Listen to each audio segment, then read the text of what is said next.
Hello साथियों, नमस्कार। आप सभी का स्वागत है।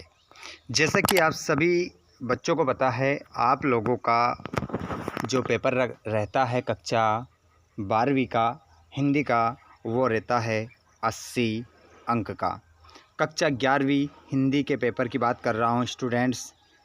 80 अंक का पेपर का पूरा सॉल्यूशन मैं आप लोगों को इस वीडियो में करवाने वाला हूँ। बिल्कुल ये जो क्वेश्चन पेपर रहेगा, ये एक वायरल क्वेश्चन पेपर रहेगा। यहाँ से आपको आपकी वार्षिक परीक्षा में बहुत सारे क्वेश्चन देखने को मिलेंगे। वार्षिक पेपर 2025 के लिए यहाँ पर आज मैं आपको इस क्वेश्चन पेपर का हल करवाने वाला हूँ। ऐसे क्वेश्चन आपने पहले कभी नहीं पढ़े होंगे। अगर पढ़े हैं तो इन प्रश्नों के जवाब ज़रूर दीजिएगा।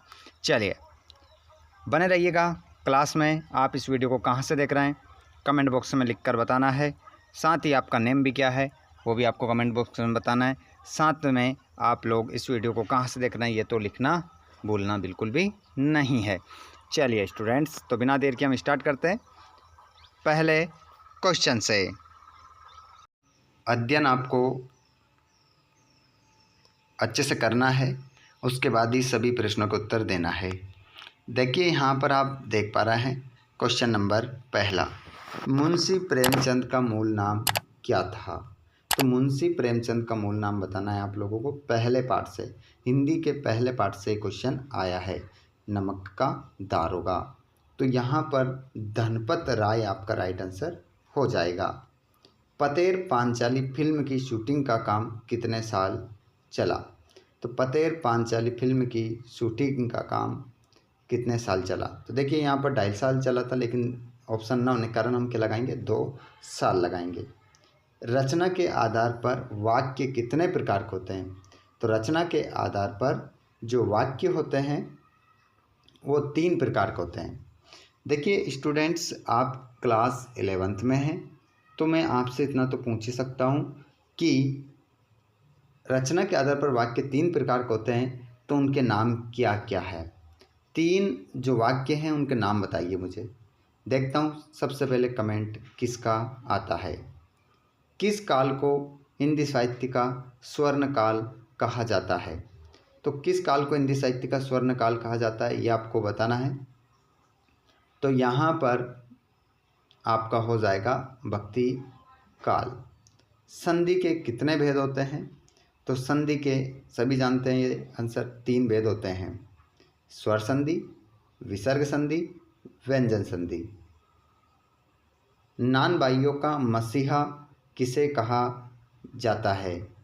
तो नान बाइयों का मसीहा जो कहा जाता है वो मियाँ नसीरुद्दीन को कहा जाता है।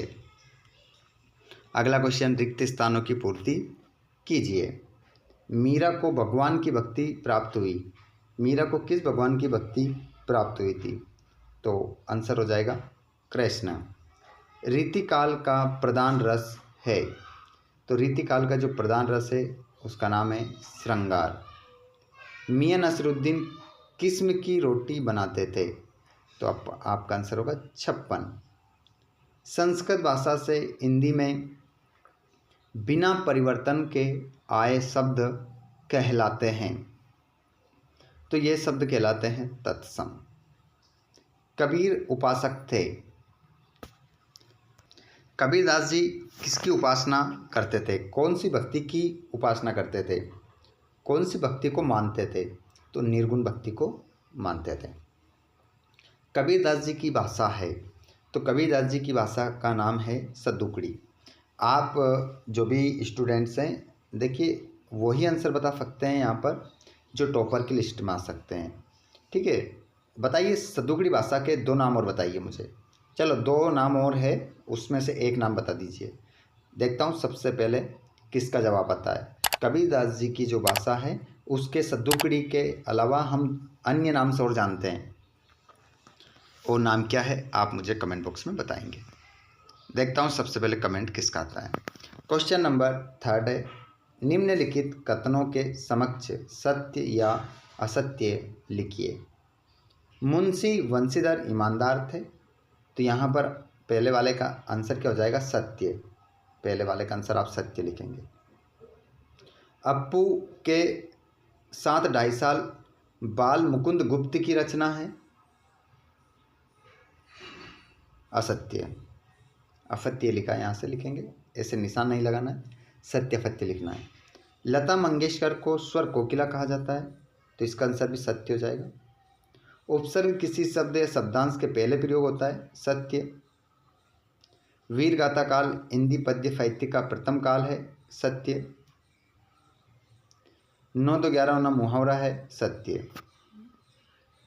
जहाँ मैंने राइट के निशान लगाए हैं वहाँ पर आपको सत्य लिखना है, जहाँ कट लगाया है वहाँ आपको असत्य लिखना है। आगे हम बात करते हैं, सही जोड़ी मिला लीजिए यहाँ पर। जिंदगी नामा कृष्णा शोभती, रस काव्य की आत्मा, अलंकार शब्द अलंकार और अर्थ अलंकार, समास के भेद 6 होते हैं। मियां नसरुद्दीन,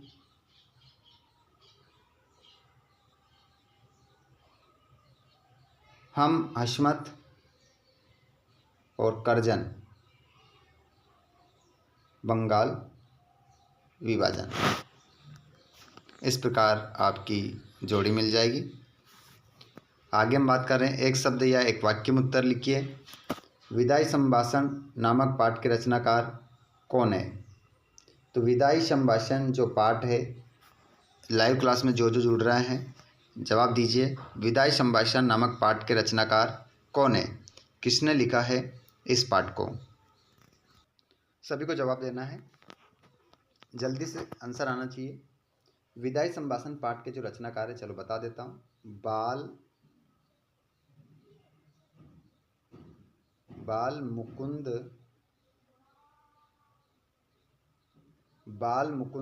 गुप्त।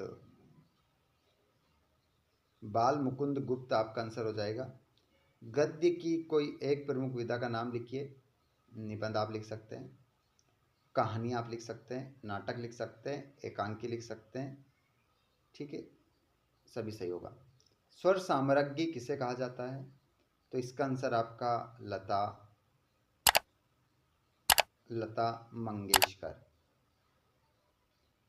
लता मंगेशकर आपका आंसर हो जाएगा। दोहे में कुल कितनी मात्राएं होती है? 24। मीरा ने अपना आराध्य किसे माना है? तो मीराबाई ने अपना जो आराध्य माना है वो कृष्ण को माना है, ठीक है, आंसर क्या होगा? कृष्ण। 9 2 11 होना मुहावरे का क्या अर्थ है? तो इसका आंसर हो जाएगा भाग जाना। भाग जाना आपका उत्तर होगा। प्रेमचंद का जन्म कब हुआ? 1880 में प्रेमचंद का जन्म हुआ था। आगे यदि हम बात करें, निर्गुण भक्ति धारा की 2 विशेषताएं बताते हुए 2 कवियों के नाम लिखिए। आदिकाल की 2 विशेषता लिखिए। तो इसमें देखिए, वीर रस का प्रयोग हुआ है इसमें, और आश्रयदाताओं का गुणगान किया गया है। 2 विशेषता आपको लिखना है। बाकी मैंने डाल रखी है आदिकाल की विशेषता, निर्गुण भक्ति धारा की विशेषता भी डाल रखी है। ये सब क्वेश्चन मैंने डाल रखे हैं। प्ले लिस्ट में जाइए, प्ले लिस्ट की लिंक वैसे मैं आपको दे दूंगा, फिर भी आपको डिस्क्रिप्शन में अगर लिंक नहीं मिलती है तो आप एक कमेंट करके ज़रूर बताइएगा। ये सभी क्वेश्चन मैंने डाल दिए हैं पहले ही, तो आप लोगों की तैयारी शानदार हो जाएगी। बस आप चैनल को सब्सक्राइब जरूर कीजिएगा ताकि आपको हर एक वीडियो इसी प्रकार मिलता रहे। देख सकते हैं पूरा क्वेश्चन पेपर है, इनमें से हर एक क्वेश्चन हमने डाल रखा है, सभी क्वेश्चन डाल रखे हैं। पूरा क्वेश्चन है, क्वेश्चन पेपर है, 23 तक है। क्वेश्चन नंबर 22 आ गए आपके सामने। क्वेश्चन नंबर 23 भी आप देख सकते हैं। ये क्वेश्चन नंबर 23 है आपका, जिसमें आपको निबंध लिखना है रूपरेखा के साथ किसी एक विषय पर, ठीक है, तो अच्छे से आप लिख सकते हैं, नो प्रॉब्लम। ओके स्टूडेंट्स, ये हो चुका है हमारा क्वेश्चन पेपर का सॉल्यूशन। आपने इस वीडियो को कहाँ से देखा है और ये अपने दोस्तों को आपने वीडियो को शेयर किया नहीं किया, कमेंट बॉक्स में ज़रूर बताइएगा, ठीक है स्टूडेंट्स। इसी प्रकार अब आप लोगों को की परीक्षा की तैयारी मुझे किस विषय को लेकर करवाना है, किस विषय का वीडियो लाना चाहिए कमेंट बॉक्स में ज़रूर बताइएगा। धन्यवाद।